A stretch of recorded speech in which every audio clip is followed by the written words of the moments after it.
a tour. Bħala tur, I love to go up nieħu pjaċir nitla' and be alone. nkun waħdi hemmhekk. No one there. Ħadd hemmhekk. And I love to worship. U nħobb ħafna And naqima. every mountain, U kull muntanja I had an experience. kelli esperjenza. God always uses mountains Alla dejjem juża for muntanji for us to encounter. aħna jkollna nkontru. How many understand? Kemm hawn min jifhem. That's why he said, Moses, Għalhekk qallu Mosè, ejja, come up. ejja fuq. Jesus, Ġesu, ejja. Intkom. Ejja. Ejja. why does he call you? Għaliex hu jsejja? Moses, Mosè, come. ejja.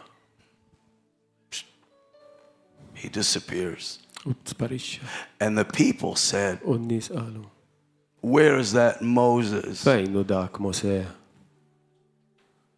The mountains seem like the place that God Montagna. wants us to go. Il-muntanja And jista' jidher bħal there dak il-post fejn Alla jridna is where mmorru. he Imma gives you, hemmhekk hu he gives you the experience fejn hu jtik l-esperjenza that changes your life. li tibdillek So you ħajtek. go up Għalhekk inti the titla' mountain muntanja as one person bħala persuna waħda. and you come U down tinżel lura a different person. persuna How many totalment differenti. understand? Kemm hawn min qed So I jifhem. grew up Għalhekk jiena in this country, but Kbirt I hemmhekk had dak no il-pajjiż. clue ma kellix idea about Jesus. fuq Ġesu. And when I gave my life to U meta Jesus, tajtu ħajti, I still did not understand everything. xorta ma kontx nifhem kollox. And why I'm sharing this U is għaliex qed because naqsam I da magħkom. believe Għax jiena nemmen we're living in very dangerous time. qed ngħixu fi żmien perikolus. This is not the best time. Dan mhux żmien l-aħjar żmien. Everywhere Kullum kien there's trouble. hemm il-problemi. In America, there's trouble. L-Amerika hemm il-problemi. There's trouble in Canada. Hemm problemi wkoll Trouble il-Kanada. in Israel. Problemi Iżrael. If you ask me, what do you think of the war? I Jekk don't think. Tistaqsini x'taħseb fuq il-gwerra ngħidlek ma naħsibx. Jesus said there will be wars. Ġesu qal se jkollna l-gwerer. How many understand? Kemm hawn min And jifhem. when you see these U signs, meta tara daw is-sinjali, look up. ħares il fuq He is ready to come. u lest biex jiġi. When I see trouble, Meta nara l-problemi, I don't get fear, inkwiet ma nibżax, like Pastor said. bħal kif qal il-pastor. I get faith Jiena iktar tikber because il-fidi. Jesus is coming Ġesu soon. ġej dal-waqt. I told my wife tonight, Għat l-mart il-lejla, from my hotel, I FaceTime and I bil-hotel, said, I bil-FaceTime, said to my wife, għattila l-mara, honey, qalbi, I feel qed inħoss, Jesus is coming Ġesu so soon. ġej dal-waqt. Don't waste your life. Taħlix ħajtek, Things in this world. l-offerta d-dinja. I'm not that old, but Min diġ daqsek you know, at xwejja, 65, I began to think, għanda 65 u beda jaħseb. this is the end. Li danu tmiem, This is the last run. danu l-axħar ġirja, I want to make sure irrit nkun żgur that I serve Jesus. jiena qdejtu l-Ġesu. I've had the success. Kelli suċċess. I promise you. Nwedek. I've seen all kinds of things. Rajt kull tip ta' affarijiet. I grew up in the war. In 1967, I was 11 years old, Pastor. Fl-1967 kellu 11 sena fi żmien il-gwerra ta' And I Iżrael. remember running all the time into bomb shelters. U niftakar niġru fix-shelter mħabba Every l-bombi. day. Kuljum. Woo! You know, and I would just panic and run and Konna go, nippanikjaw u niġru. put my hands over my head Qed idejja fuq rasi. and try to find the closest shelter U to nipprova hide. nsib shelter viċin. My father built a bomb shelter in our backyard. Missieri bena wieħed shelter fil-bitħa tagħna. And all of us would run in the bomb U shelter. kollha konna niġru għal hemm And isfel. boom, boom, boom, U boom, boom, l-bombi boom. You niżlin. know, you become afraid. Tibda tibża. my sister would begin to touch my face Oħti kienet tmisli wiċċi because she thought this will be the last time we see għax each other. kienet taħseb li di tista' tkun l-aħħar darba li tarani. And then this is why I began to stutter. Mbagħad għalhekk jiena Pastor, I bdejt began to- intemtem bil-biża' As a child, bħala tifel. I got scared, you know. Bdejt nibża. So every time I hear boom, I go, Kull you know, darba kont nisma' like dik il-ħoss this, kont and it's just very nitwerwer. difficult. We immigrated to Canada. Diffiċli ħafna mbagħad morna l-Kanada. And I was 11, Kelli and I 11. wet the bed until I was 15. I U wet the bed kien till I was bixxi 15. fis-sodda sakemm kellu 15. Yeah, because the war Ħabba l-gwerra. creates ħolqot. unbelievable damage. So when you see war, Xi ħaġa ħażina, il-gwerer, when I see ksara kbira. war, meta nara gwerra. when I see war, when I see a bomb or something, Meta nara xi tip ta' gwerra, bomba x'imkien. it's not the same. Mhux l-istess. When I gave my life to Jesus, Ma meta tajt ħajt il-Ġesu, I felt this peace ħassejt il-paċi I never felt before. li qatt ma ħassejt qabel. Halleluja. You know, don't judge someone if you haven't walked in their shoes. Tiġġudika l-ħatek qatt ma mxejt fiż-żarbunti fil-passi tiegħu. It was not easy. Ma kienx faċli. My father left Israel Missieri telaq minn Iżrael within 24 hours. u 24 siegħa wara Can you imagine? tistgħu timmaġinaw. Packing. Imagine tonight you're packing, bang, gone. Immaġina l-lejla And you tippakja bum u and you titlaq. take nothing. You just take Ma your tuħu suit, xejn. your clothes Li tuħu l-twejġ ta' fuqek to the airport. u taħrab lejn l-airport. And I remember, U niftakar again, the jeeps, the general of the Israeli people, they took us to the il-ġibs airport. ta' soldati ta' Izraeli ħaduna l-airport. And as a child, I had no idea. Bħala tifel ma kellix Because idea. we had a garden. Għax aħna We kellna snin. we lived in a home Konna noqogħdu f'dar. near the sea, like Malta, Fejn beautiful, il-baħar like iżu near the Malta. sea. Sabiħ, baħar sabiħ. And you know, I love that. Kont inħobb. I love the sea. I love the smell of the Inħobba sea. r-riħa tal-baħar. And when they put us in the jeep U and we went Tafawna to the fil-ġib u airport, tlaqna lejn l-aeroport. I was 11 years old. I Kelli didn't know 11. where were we going. Ma konx naf x'inhu jiġri, ma konx naf fejn sejrin. And we went from the back of the airplane. U tlajna mill-naħa ta' wara tal-aeroplan. I said, Baba, you know, we say, Baba, U għatlu missier, when Rahin, where are we going? fejn sejrin? He said, don't worry, my son. Għalli ta' biex rasek ibni. And I remember U niftakar, as we're flying, I was so scared. qed intiru I look out fl-aeroplan, kont qed the nibża. dark, you know, the window in the dark. Taħt it-tieqa kien looking- dlam ċappa. And I'm looking at the stars, Kont and inħares then il-kwikeb. I'm looking down, and there's no lights. U because taħares l-isfel u baħ. During Dlam. the war, Waqt il-gwerra, no lights. memx daw. Everything is dark. Kollox jitfu. Dlam ċappa. My father would tell us, don't open the fridge. Missieri kien jgħidilna tiftux il-friġ. He took the bulb out. Anzi, għala l-bozza biex ma Because if jkunx you daw. open the fridge, the light comes on. Għax jekk tiftaħ il-friġ jixal id-daw. So we lived in dark times. Għalhekk konna ngħixu fi żmien mudlam. And dark times create U żmien mudlam damage, joħloq ħsara, fear, biża, anxiety, ansjetà, insecurity, and Insikurtà. everything else. u dak kollu And ħażin. that's why Jesus said, Għalhekk Ġesu qal, my peace I give to you. il-paċi tiegħi jien intik. And so we went. Għalhekk And I morna. remember U going niftakar over New York because we landed in New York. li From nżilna Tel New Aviv York, to New York. minn Tel Aviv And għal I New York. looked out the window and I said, U ħares Baba, mit-tieqa għatlu missier. Baba, they have lights here. Għawak għandhom id-dawl. I never seen so many lights. Laħat ma rajt dak Wow, id-dawl kollu. lights. And of course, U għalhekk, my brothers and I, ħuti u jien, we arrived in Toronto, Canada. wasanna Toronto We fil-Kanada stayed at our cousins. u għadna mal-kuġin. They have 13 kids. Can you imagine? Kellhom 13 daw We have tfal. 8 and they have Tista' 13. timmaġina aħna 8 u huma 13. We're sleeping standing. Qed konna nordu bil-wifqa. And then my father got an apartment, U bad missieri three-bedroom apartment. taw appartament ta' 3 kmamar And ta' all my sodda. brothers and I, we always slept on one bed, Hu one tissubin u mattress. jien kollha f'sodda waħda konna nordu. Benny, Chris, Benny. Willie, all of us, we slept on one bed. Sodda waħda. And when one peed, everybody got wet. U meta wieħed minnhom kienet taħrablu kulħadd kien jixxarrab. It was called shower. Kienet isek xawe. That's where we lived. My mom Hekk cooked. konna noqogħdu.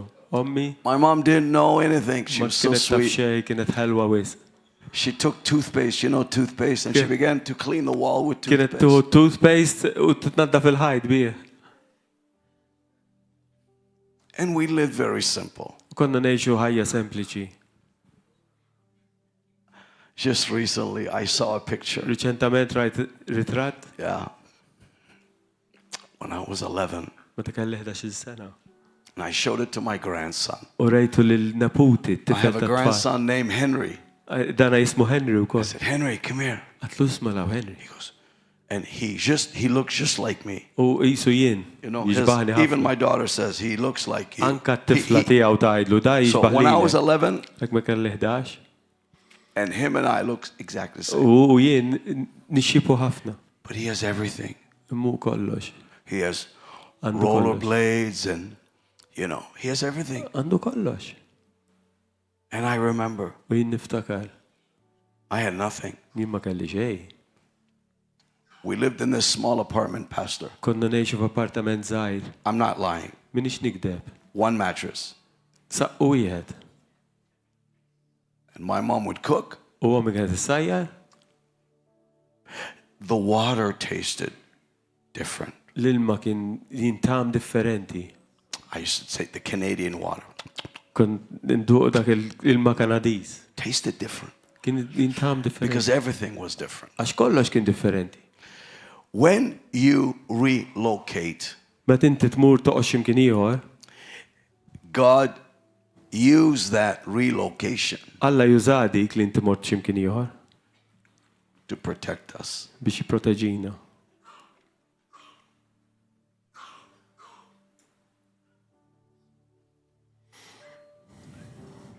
And in Canada, U fil-Kanada, one by one, wieħed became born again. ġejna mwilda mill-ġdid. It started with Benny. Bdiet bħija Benny.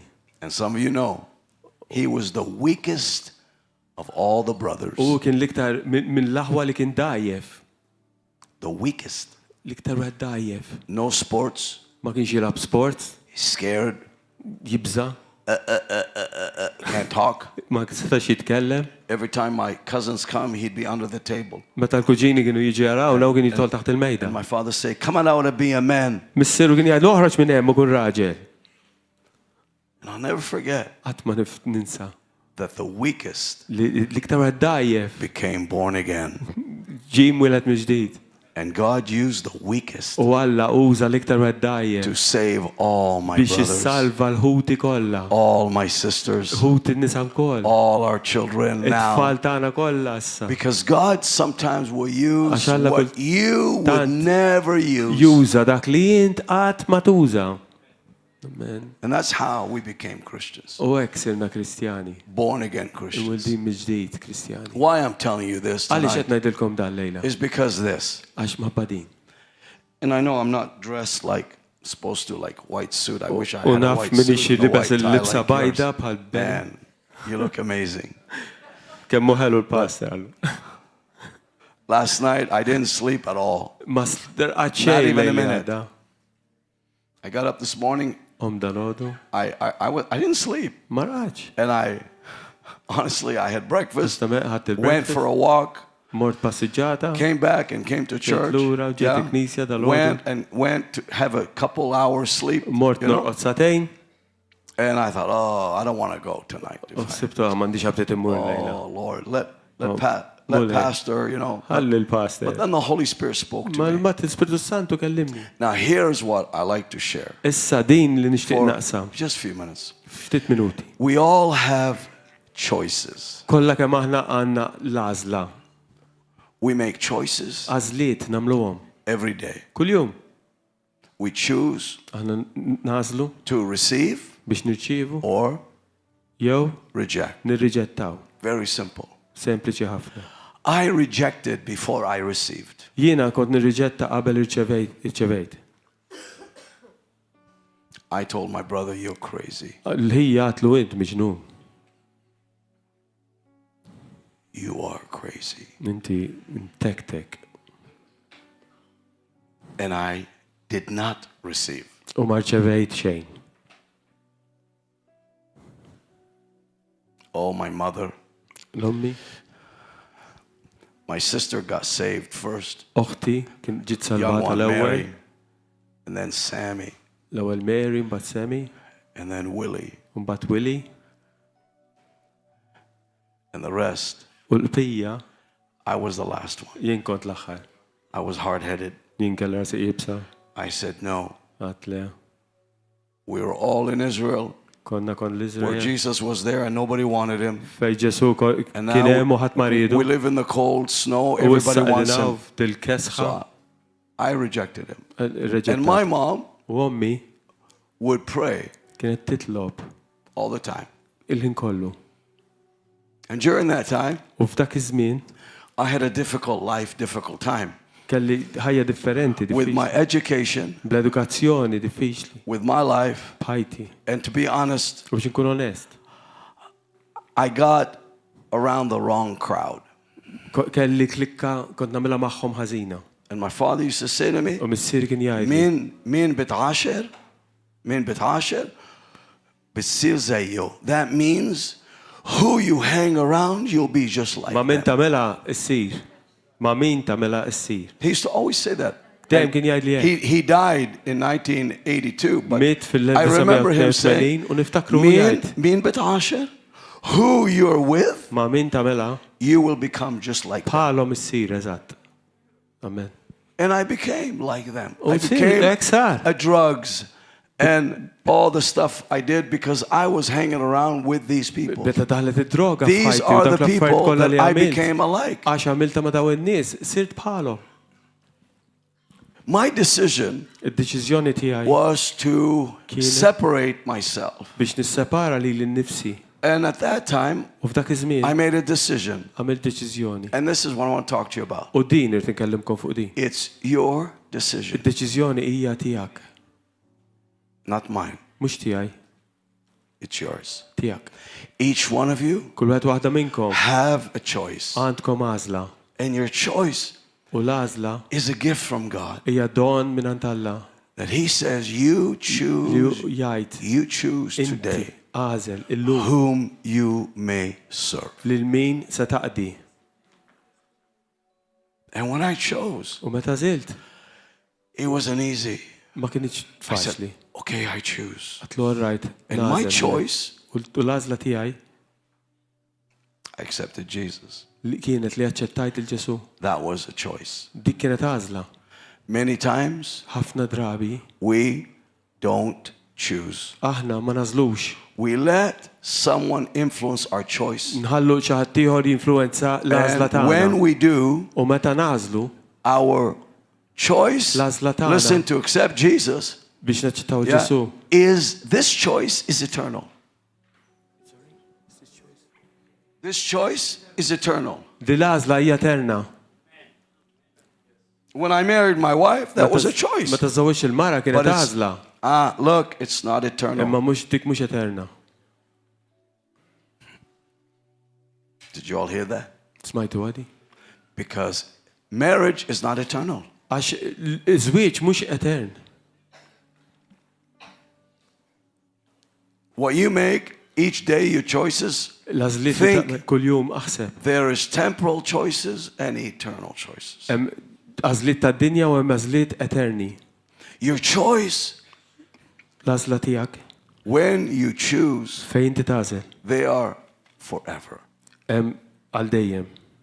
When you reject, Meta inti tirriġetta it's also eternal. ukoll hija eterna. When you reject Jesus, Meta tirriġetta l-Ġesu it is forever. hija għal dejjem. What I thought was, Li kont naħseb u I cannot be a Christian. ma jien ma nistax inkun Kristjan. I can't. Ma nistax. I was 19. I Kelli can't. 19, ma nistax. I can't be a Christian Ma nistax inkun Kristjan. because I was such a big sinner. Għax kont midneb And I thought, enormi. I have to give up this and give U up this kelli and nċedi give up this. din u nċedi dik. I don't think I can do it. Ma nistax, ma nasibx nista' nagħmilha. And I mean that. I said, U verità, ma nistax. because my thought was, Għax ħsieb tiegħi kien I can't be a Christian, ma nistax inkun Kristjan and do this. u nagħmel di. But I didn't know. Imma ma kontx naf When you become a li Christian, meta inti ssir Kristjan He forgives you for what you do. u jaħfirlek għal kull ma tagħmel. And that moment, U f'dak il-mument I realized I made irrealizzajt a choice. għamilt għażla. My choice, L-għażla tiegħi. when I was born, Meta twilit Pastor, it wasn't my choice. ma kienitx l-għażla tiegħi. I didn't say, Mom, Maċ I mami don't want to be born. ma rridx nitwielet. I was born. Kont mwilet. That was my parents' choice. Dika kienet l-għażla tal-ġenituri tiegħi. But my eternal choice Imma l-għażla eterna tiegħi is not my mother's choice mhijiex l-għażla ta' ommi or my father's jew choice. ta' missieri. It's my choice. Hija tiegħi. And I gave my life to Jesus. U tajt il-ħajt il-Ġesu. Now, we don't hear much about hell. Issa, aħna ma tantx nisimgħu fuq l-infern. Nobody likes to talk about hell. Ħadd ma jħobbx jitkellem fuq l-infern. Now, I just want to tell you, there is a hell. Qed ngħidilkom li l-infern jeżisti. A hell Infern is not just a lake of fire. mhuwiex biss il-bellija tan-nar. Most people don't understand the Bible. Ħafna nies ma jifhmux il-Bibja. The lake of fire Il-benija tan-nar is where God will cast the devil in the lake of fire. hija fejn Alla sa jitfa' x-xitan. He did not create the lake of fire U ma kreax For- il-bellija tan-nar people. għan-nies. People are not supposed to go to the lake of Nies fire. mhux suppost imorru fil-bellija How many tan-nar. understand? God did not Kemm hawn create jifhimha you so di. He can throw you Alla in ma the fire. ħalqux dak il-post tal-nies. But God gave a choice. Imma Alla ta' għażla. And what is the worst about hell U l-ar ħaġa fuq l-infern is this. hi di. You will be separated from God Li jint tkun forever. isseparat minn Alla Forever. għal dejjem. And when you get U meta to hell, tasal dak il-post, me too, if I go jien to hell, ukoll jekk immur the l-infern. Bible says it'll be like a worm. Listen, Il-Bibja tajt li jkun hemm bħal dud a worm that never dies. li ma jmut qatt. Jesus said it's like that. Ġesu hekk qal hekk kisu. And what it is like the rich man who saw Abraham U li ju bħal meta s-Sinjura and he said, l-Abram please, u qallu please send someone to my family Ibat so they don't il-xaħat come familja here. tiegħi biex ma jiġux hawn.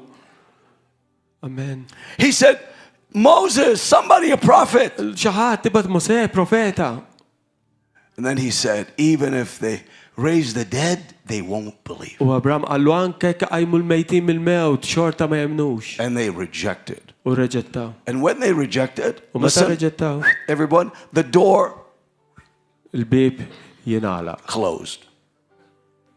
Now this is not, you don't hear this in the church. Ma tantx tisma' tal-talin fil-Knisja. This church, yes, but Grazzi not mulej in nisimgħu America. hawn. Halleluja. It's a worm that never dies. Now Dude, here's li ma jmutx. here's what's scary. Wow, di Look up tal-biża'. here for a second because I only want to help you. Ħarsu law għax vera rtnejnkom. I don't want you to go there. Ma rridkomx li tispiċċaw And hemm. I don't want to go there. U qasi ma rrid imur hemm. Amen.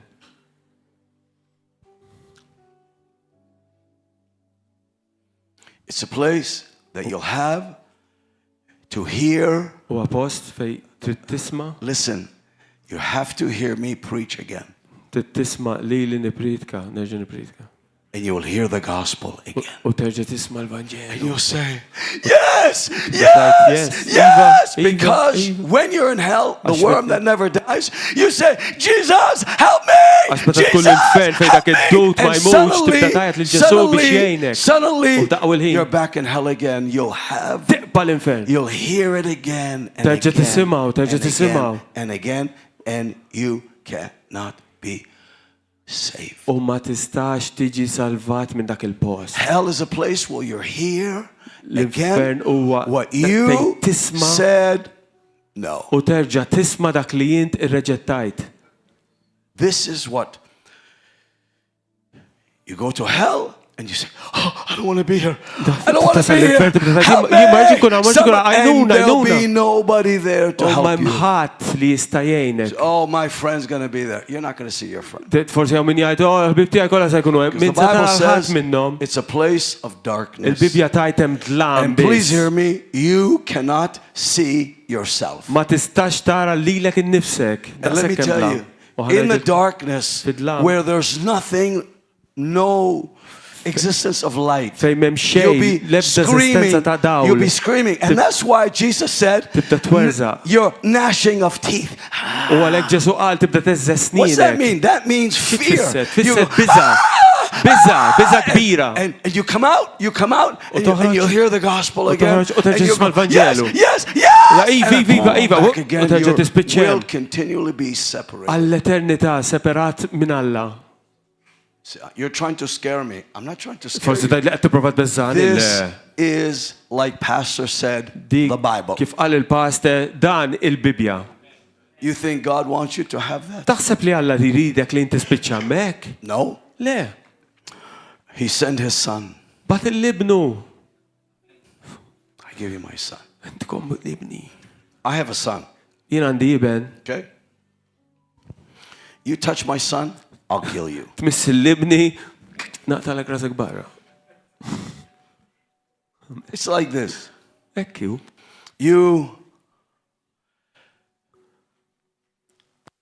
If you kill my son, Jekk toqtol there's three il-libni. choices. Hemm One, tliet għażliet. I call the police. Wieħed ngħid Put you il-pulizija. in jail forever. Nitfak il-ħabs għal Okay? dejjem. That's called justice. Dik il-ġustizzja.